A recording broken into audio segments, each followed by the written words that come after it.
चलिए चलिए कहने का तात्पर्य ये है कि आदमी को चलते रहना चाहिए। चलते रहना चाहिए मतलब ज्ञान बटोरते रहना चाहिए।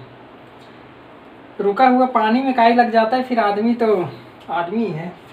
अब नया टॉपिक शुरू करने जा रहे हैं, नया subject soil science. Soil science में हम देखेंगे सॉइल। सॉइल टर्म लिया गया है लैटिन भाषा से, लैटिन ओरिजिन, जिसका मतलब होता है,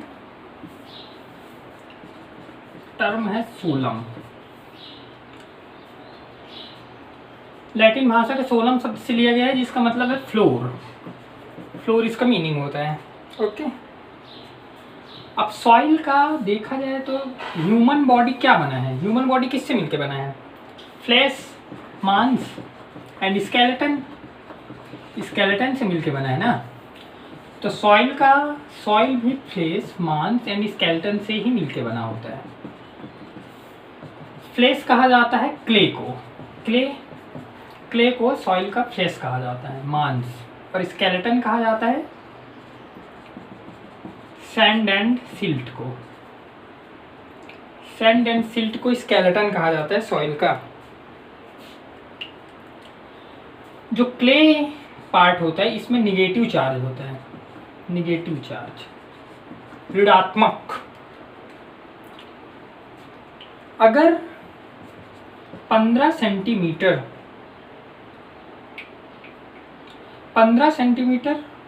डेप्थ सॉइल का और 1 हेक्टेयर एरिया का वेट किया जाए, 15 सेंटीमीटर डेप्थ, 1 हेक्टेयर एरिया, तो इसका वेट होगा 2.26 इंटू 10⁶ kg प्रति हेक्टेयर। आया हुआ क्वेश्चन है कि अगर 15 सेंटीमीटर डेप्थ से सॉइल निकाला जाए 1 हेक्टेयर एरिया से, तो उसका वेट कितना होगा? 2.26 इंटू 10⁶ kg। लेकिन अगर 1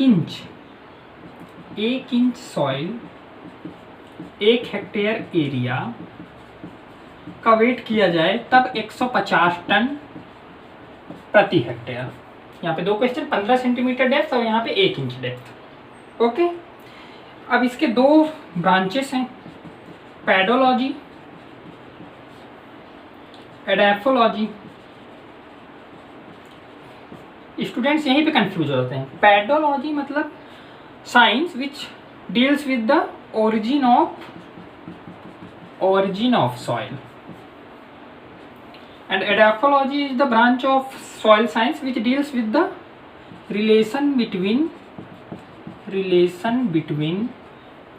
soil and plants. It's called edaphology. ठीक है।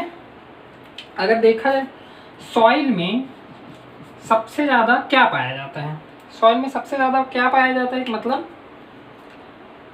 कौन से माइक्रोब्स सबसे ज़्यादा पाए जाते हैं? तो इन्हें दो प्रकार से देखा गया, एक according to number, according to microbes number, according to their weight, biomass. According to number सबसे ज़्यादा पाए जाते हैं बैक्टीरिया। आपने पढ़ा होगा thousands of bacteria found in a handful of soil.